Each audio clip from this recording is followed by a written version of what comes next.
these are the causes of ABD or the emotional behavioral disorder. The first is biological factors. So human behavior may influence by the genetic framework or neurological wiring in biochemical composition. That is, genetic could identify the casual factors of ABD, and malfunctions can also lead or affect child's holistic development. So it says that one of the major causes of ABD is biological factors. Such example, if a woman or a child while she is facing ABD, well, absolutely that child will have that good as casual as ABD or the emotional behavior disorder. And it also says that malnutrition can affect child's holistic development. So if a child is not supposed to have a good nutrition, also food, will it affect her and it cause ABD or the emotional behavior disorder. So next is family factors. So family relationships, upbringing, identity, malleability, influences the social development of a child, which is important statement to be examined the cause of a child's ABD. So it's just the same with the biological factors. It says that it also has family factors. So for example, if a child's born with his parents is both separated, well, it is absolutely affect a child's development, and it goes to ABD or the emotional disorder. So third is school factors.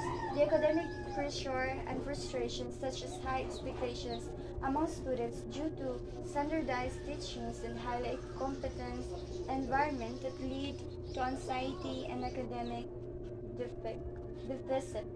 So third factors or causes is school factors, which is like a child who cannot handle such a big responsibility in school, well, kanang na-full or na-loaded na sila because of such daghan kayo sila activities sa school.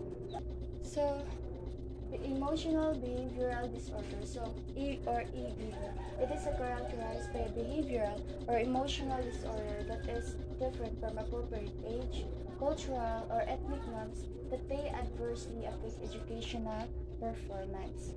So, functional behavioral assessment, it refers to the systematic collection of data of problematic behavior in order to comprehend and articulate the underlying causes for its occurrence. So, functional behavioral assessment is used to evaluate if a child or a student is need assessment for his emotional behavioral disorder or kung nabigit siya emotional behavioral disorder. So, let's wonder. So, the Diversion for Emotional Behavioral Health of the Council for Exemptional Children concurs with the definitions of IDEA 2004, Emotional Behavior Disorder or the ABD, is first is an inability to learn, then cannot be explained by intellectual sensory health or a factor. So it is a condition that significantly impact a child's learning and well-being, characterized by difficulties. So C is unresponsive to direct intention in general educations where the child's conditions is such that general education's intervention would be insufficient. So it requires that specialized and intensive education that are general education. So these 1, 2, 3, 4, 5, 6, 7, 8. These are the 8 advantages that is proposed by Halana and Colleges 2014 that is compared to the IDEA 2004.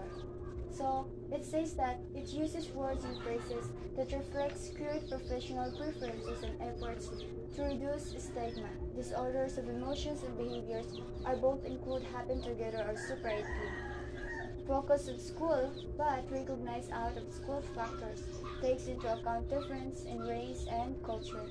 Exclusive small or short-term issues or normal reflections to stress. Preferred, measure important. It doesn't say that they are blind in all situations. So children and adolescents can have more than one disability without arbitrary exclusions that covers all emotional or behavioral disorders concerned. to people who work in the mental health and social education. So these are the advantages that is proposed by Halana and Colleges 2014 about the specific ABD or the emotional behavioral disability. So alternative definition of ABD was proposed by the National Coalition on Mental Health and Special Education as more than the temporary accepted responses to stressful events in the environment. So a behavior is more than just a normal reaction to stressful situations like there's a specific problem about family problem, and then they are not supposed to have that ability to conquer that specific problem because kanang like aggressive na kayong ilang reaction sa isa ka problem. The next is consistently exhibit into two different settings, at least one of which is school related. So matungog yung ganyan na it's not just about one specific problem, but it occurs too, like the school or sa home. Third is cultural factors. It is a way of life, encompasses beliefs, values, languages, or patterns, typically and atypical behavior, identify as social expectations. So, for example, arranged marriage. In cultural factors, example is arranged marriage, which is naiuban na mag-cause EBD just because of kanang dili nila tanggap na arranged marriage na sila because it's part of their cultures.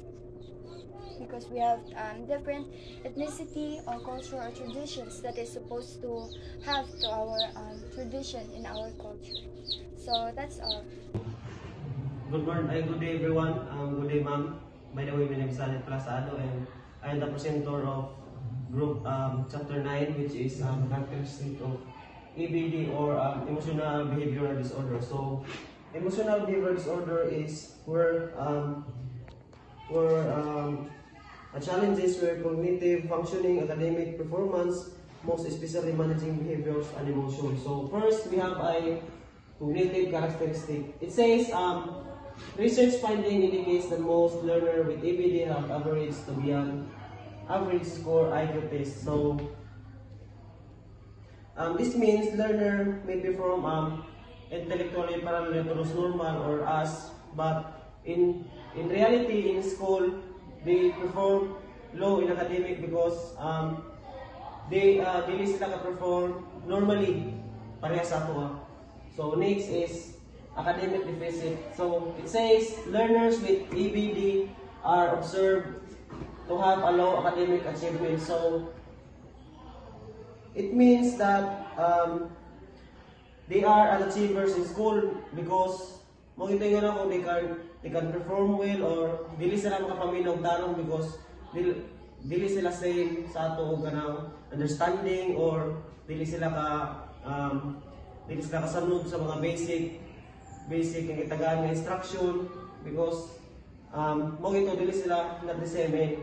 Ingon ni is basta ang learners nga na EBD is magkadugay nga magkaidaran is makalow nga dili pa sila maka-penetrate when it comes to academic.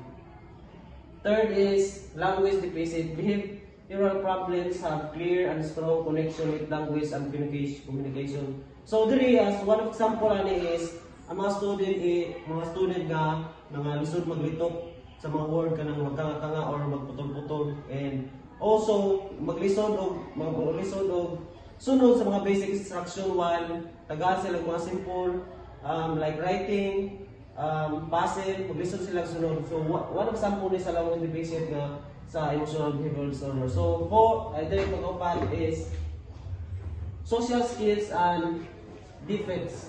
So student mga behavioral and emotional problem face as considerable difficulties in forming sustaining social connection with both peers and adults. So learners or person we have ABD is as nakita nato is maglisod sila magbuo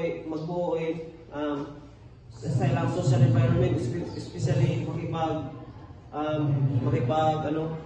connect sa mga isang kinsa kay because of their behavior. Some of them is kanang dili masabtan o langas o kanang manakit. That's why nga nakapalibot sila is maglikay kay nga kanang sa ilang behavior. So muna example sa social school visit. So lastly is problem behavior. So there it says that behavior characteristic of learners with ABD can be classified into two, which is externalizing or internalizing. Let's note this one of importance sa problem behavior with ABD. So externalizing, one example na is makita nato which is ang kanang ilang behavior or kanang ang ilang social behavior also. So sa externalizing, which is dili nato makita, included ang anxiety, which is when come to sa ilang which is kanang apektado gyapon ang ilang social behavior ana. Kay mo na ang mga depression sa internal problem is internalizing.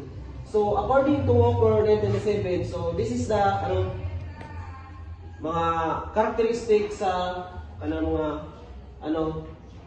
peers with have ABD, kanang ilang mga characteristics. So first, get up to their seat. So kasi makita niyo kanang samok sila, kanang luhagan, then yell, talk at and force. So ang uban is kanang malikas yung maningka. Then third is disturbed with fears, magsinamok sa ilang kauban. Then hit or fight, manakit mo itong yung earlier. So they ignore the teacher. So that's why ang uban is dili maka-follow instruction.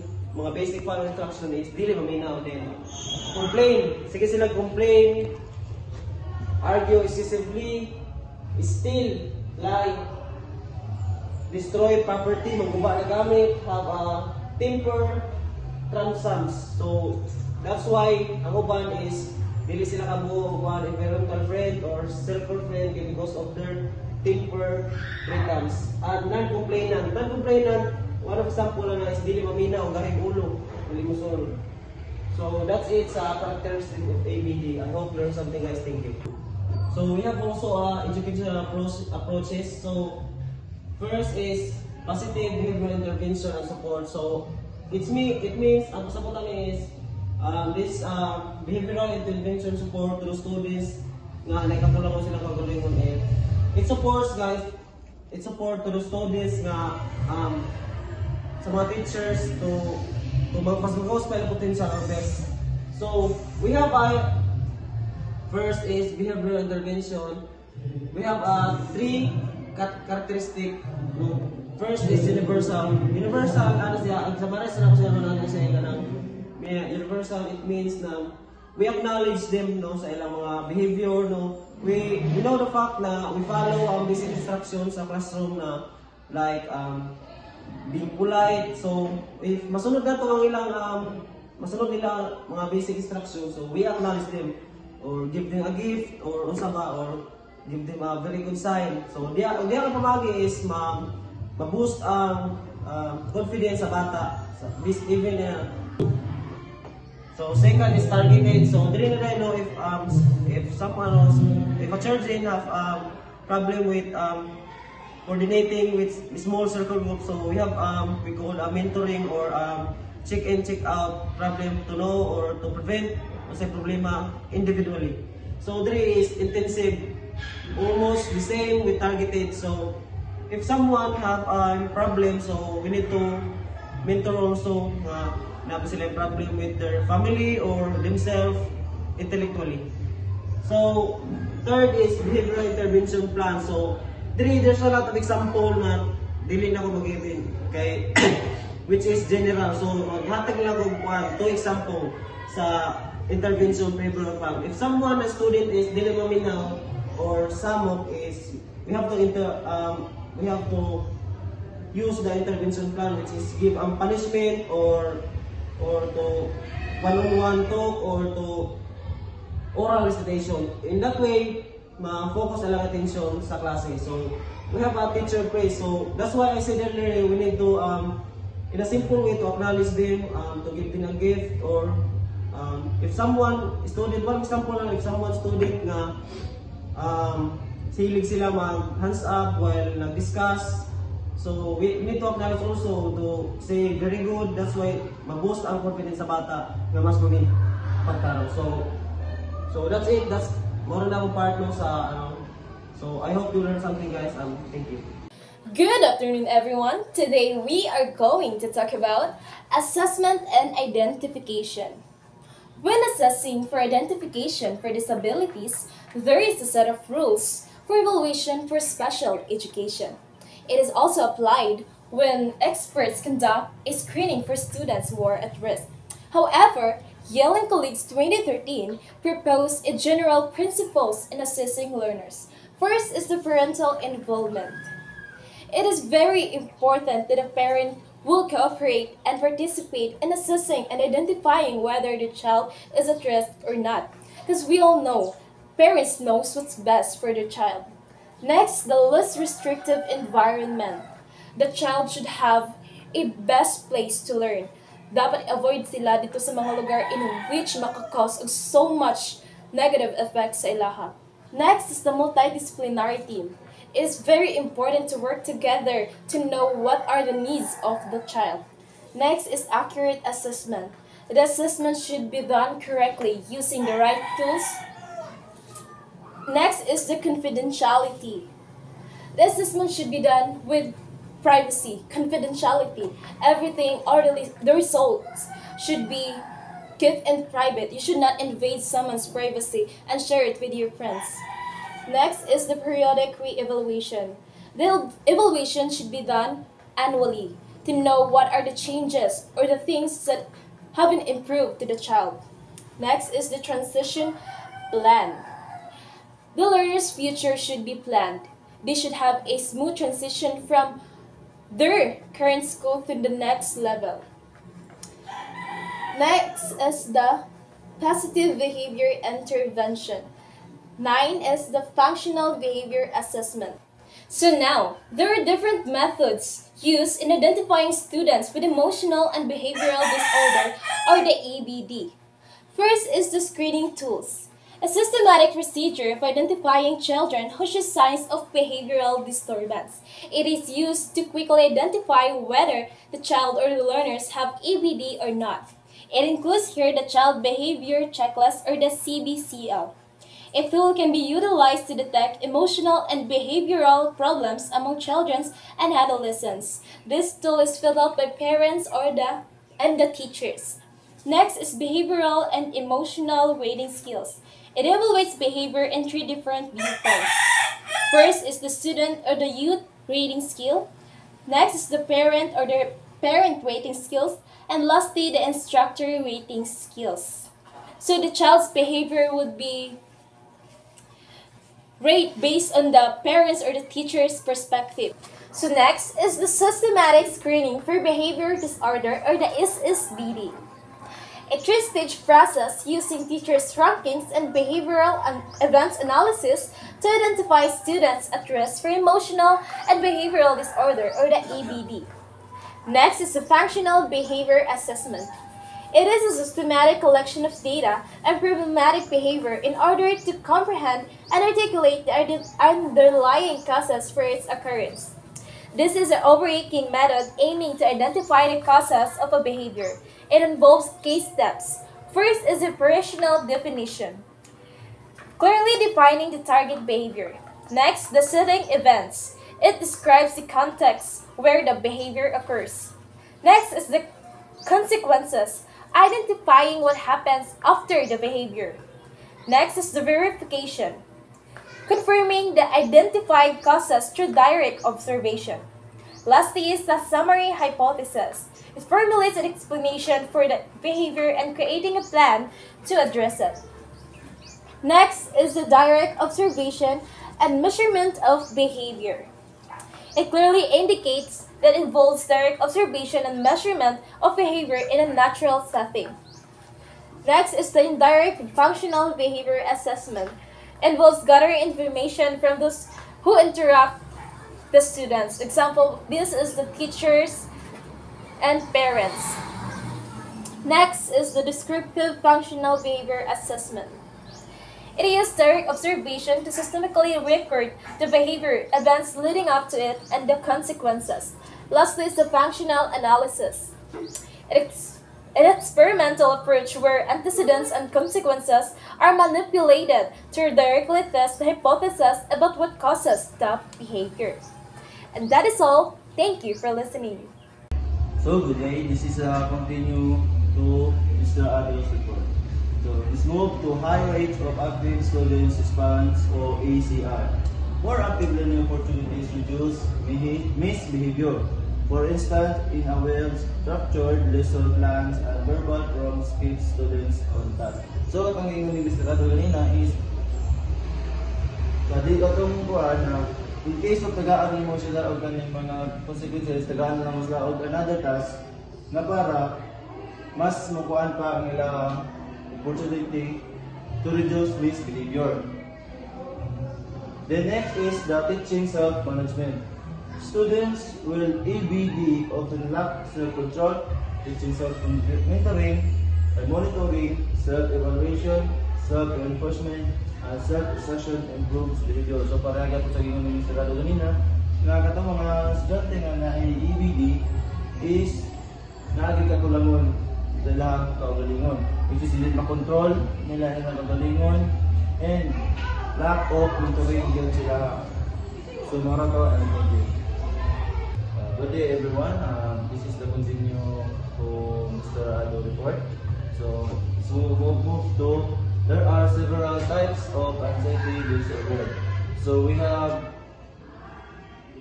7 types of this anxiety disorder. First is we have generalized anxiety disorder. There are the characteristics and symptoms. The generalized anxiety involves chronic worry and physical symptoms. So when we say anxiety is we have a mental illness, kanang isa ka tao is di niya makontrol ang iyang kaugalingon, which is di niya masabtan ang unsay iyang ibati, ang uban niya kuya pa niya, uban niya dili jud. So the example of an situation, so general anxiety might involve worrying about loved ones o isa po na kanang problema sa pamilya. Then it is the phobias, involves intense, unreasonable fears of specific things. Example na is kanang kuan, grabe na problema, mamabot sa yaha, and diligid ma-explain kung say naa silang kuan, kung ipamati, and even ma-express kung sa problema. Now, example is includes fears of ideas, spiders, includes species or height. Like kaya nang mahadlok ka na sa sanang buwan. Tayo, example na is buwan. Hadlok ka o bitin, ana, or unsa pa na diha ng fear height, ana, mga taas ng mga building, ana. The next is the possessive or compulsive disorder, or OCD, involves recurring thoughts and repetitive behaviors. Example na is might be shown by repeatedly checking locks o sige permanente na lang kuan, permanente check kung sa makakulangon sa iya kaugalingon. Next is the anorexia nervosa. So characterized by low weight and fear of gaining weight. Could be seen in someone refusing snack due to fear of gaining weight. So kanang problema sa kan lawas. Problema is example na is nakay sa kamigo nga ginatagaan nga pagkaon pero nimo refuse nimo kay dili ka gusto nga mutambok o mabugat ang imong lawas. Next is the bulimia nervosa. Involves eating and purging. Example na is involve eating a large amount of food, then vomiting. To be say vomiting is bloating. Tambok yun. Grabe ng mga pagkaon, mga fatted foods, junk foods and a lot of foods muna next is the post-traumatic stress disorder or PTSD. Involves long-lasting emotional and behavioral responses to trauma. Might be triggered, example na guys, might be triggered by sounds reminiscent of a traumatic event. Like for example, ana is kanang gabi ka kusog nga kan buto sa pusin, and might di nga matrauma gid ma-cause ginaog trauma sa katao once nga nasa nakita nga isa ka problema or isa ka seed nga patay-patay ana. Next is the selective mutism. Children with selective mutism can speak in certain social situations despite being able to speak elsewhere. Example na is a child might talk to classmate but not teacher. So namakita ng kasagaro sa mga bata is dili sila mag-istorya sa mga teacher, which is number one na is maulaw or di kaya dili nila kuan ang isa ka teacher. Di ang ganyan kasagaran yung sa mga estudyante is ang yung kapwa estudyante rapod, which is ang yung classmate.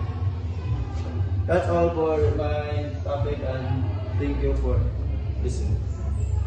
Hey everyone, good day ma'am. My name is Patricia Nicole P. Campos from BSED English 1A. So now I'm going to discuss the topic that they assigned to me, the types and causes. So first we have to tackle first the types. So first one is the conduct disorder. So conduct disorder is a child who is diagnosed with conduct disorder or CD is characterized by a consistent pattern or antisocial behavior that greatly hinders normal functioning at home or school or causes others to see the individual as unmanageable with antisocial behavior. So antisocial behavior shown by individuals with CD may encompass activities such as stealing, vandalism, arson, deception, and truancy and development. So, the conduct disorder is a mental condition where a child or a teenager regularly shows serious behavior problems. So these behaviors break rules and hurt other people or mga property. So a child with conduct disorder often lies, steals, fights, destroys things, skips schools, acts cruelly without feeling guilty. So their behaviors causes a big problem at home, school, or makakause other sa mga ubang individuals and also with our relationships. So there are two types of conduct disorder, which is the overt aggression and covert antisocial behavior. So overt aggression is also called under-socialized conduct disorder, which means the child shows a bad behavior openly by being physically or verbally aggressive, like fighting or shouting, while the covert antisocial behavior is also called a socialized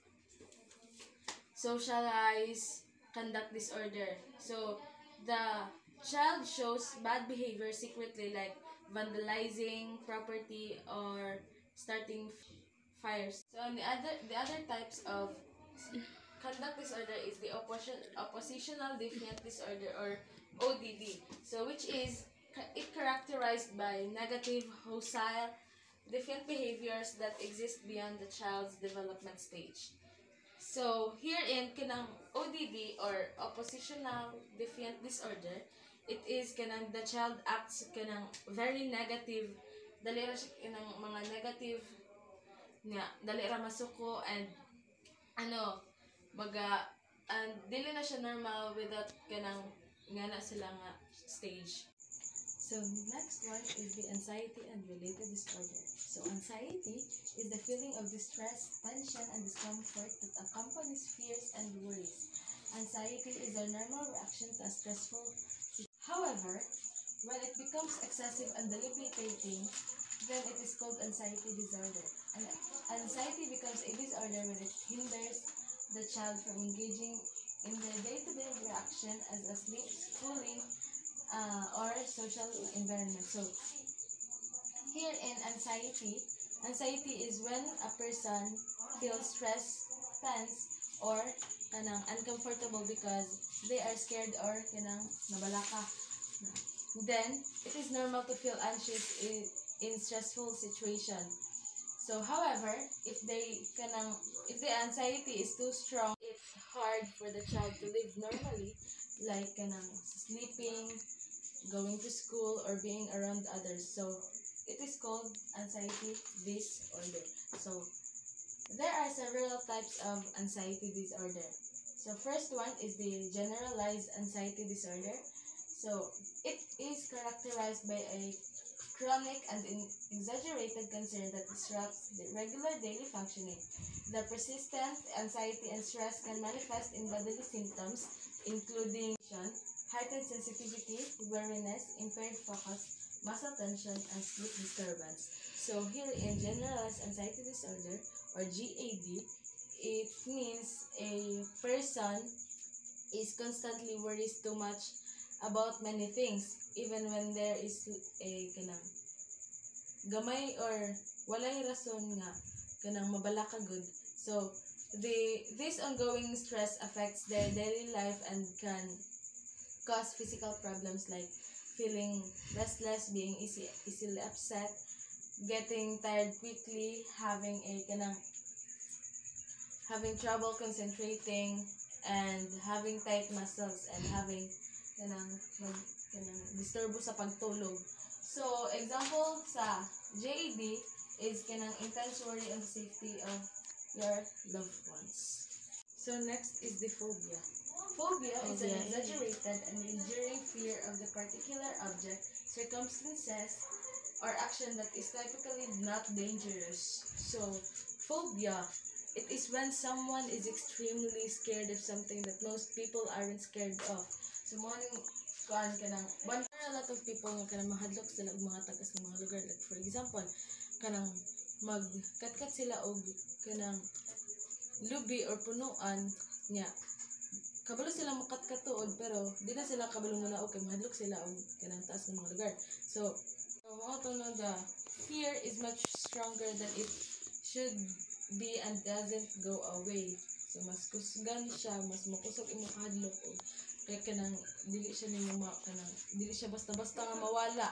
And even if the thing isn't really dangerous, the person still feels very afraid and tries hard to stay away from it. So, example ana is the specific example of phobia are arachnophobia, means sa mga fear of spiders.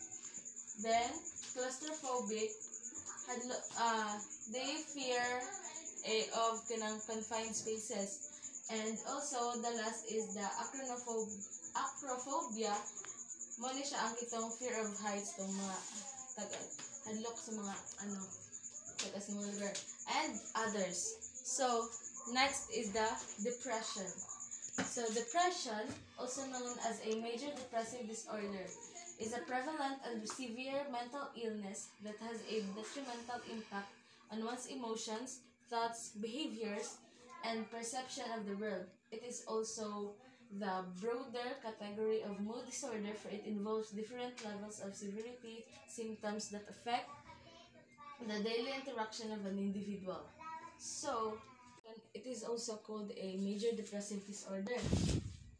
So, it is a common and serious mental illness that affects how a person feels, thinks, acts, and sees the world. So, it is a type of mood disorder because it changes a person's emotion in a stronger and lasting way. So, depression can have different levels from mild to very serious, and it can make it hard for someone to the normal daily activities. So, according to Matheson 2014, it is today's child psychiatrist recognizes that depression may occur among youngsters with EBD. The following are symptoms common among the So, according to Matheson 2014, the child psychiatrist today can that recognize that depression can happen even sa kanang mga bata. Even sa mga bata nga naay mga emotional and behavioral problems mo or EBD. So, there are kanang following symptoms common among children and adolescents with depression and other related mood disorder. So, by Kaufman and Landrum, 2017, which is the dramatically diminished interest or pleasure in all or almost all activities, depressed mood or general irritability, disturbance of appetite and significant weight gain or loss, disturbance of sleep, itong insomnia or hypersomnia, psychomotor agitation or retardation, loss of energy, feelings of fatigue, feelings of worthlessness, self-reapproach, excessive and inappropriate guilt or hopelessness, diminished ability to think or concentrate, indecisiveness, and last is the ideas of suicide threats or attempts, recurrent thoughts of death. So, dramatically diminished interest or pleasure in all or almost all activities. It is the person stops enjoying activities they once liked. Things that used to be fun now feel boring or pointless. So, kibali marag nag-change ilahang kagustuhan. So, the depressed mood or general irritability, it is kanang mo nila they feel very sad most of the time or get easily annoyed and angry even over small things. And the disturbance of appetite and significant weight gain loss, it is they can either eat much more than usual or much less, leading to noticeable weight changes. So, wa sila nagdepende sa ila o magdaghan sila kaon or gamay ra. So, disturbance of sleep, mo ni ang kitong kanang maglisod sila kanang tulog, mo nang ginatawag nga insomnia. Or kanang magatulog sila og maayo, mo nang ginatawag nga hypersomnia. So, next is the psychomotor agitation or retardation.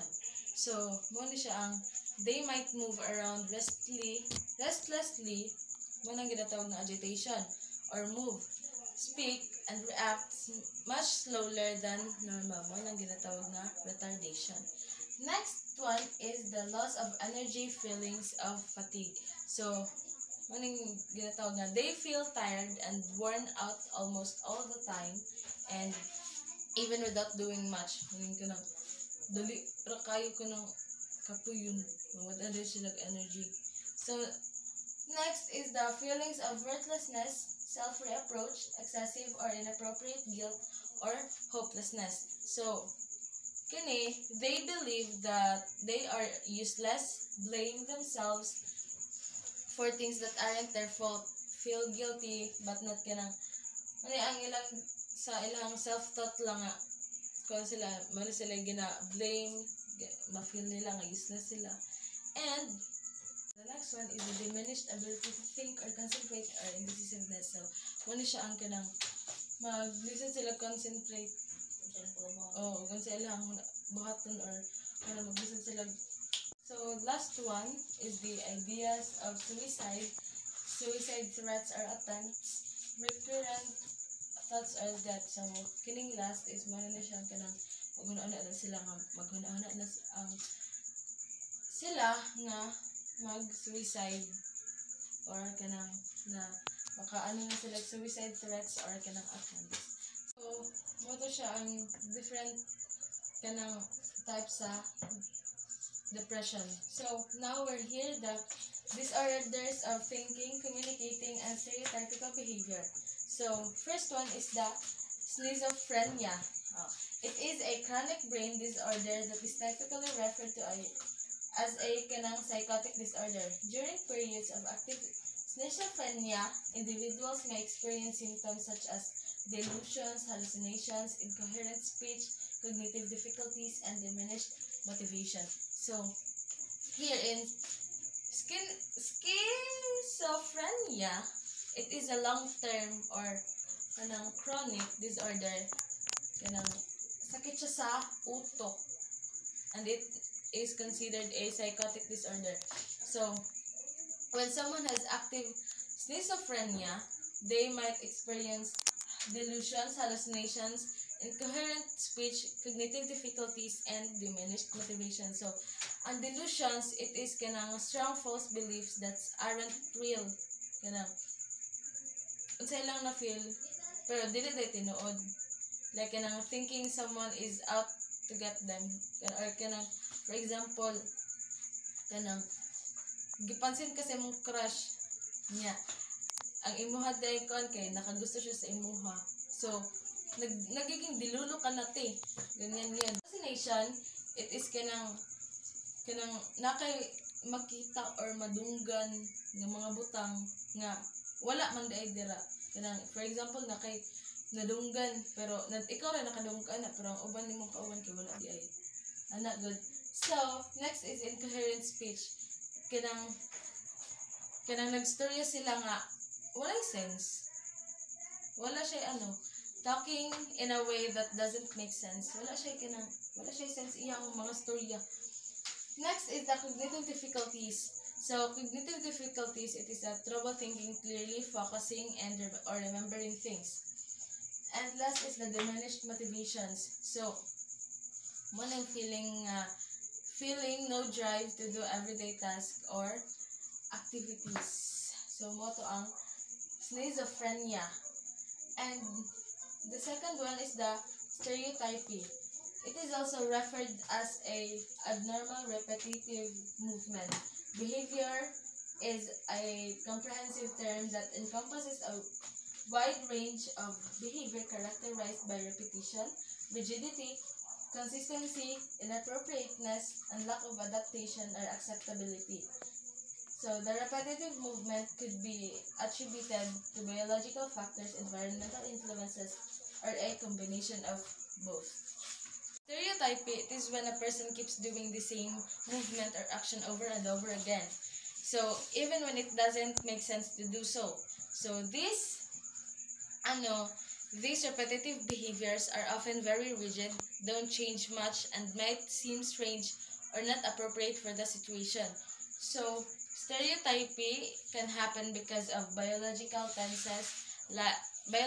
reason like brain differences, environmental factors like stress, and or kanang pwede sila magsagol duha. Behaviors also known as self-stimulation or stimming. So, it might help the person feel better or more relaxed.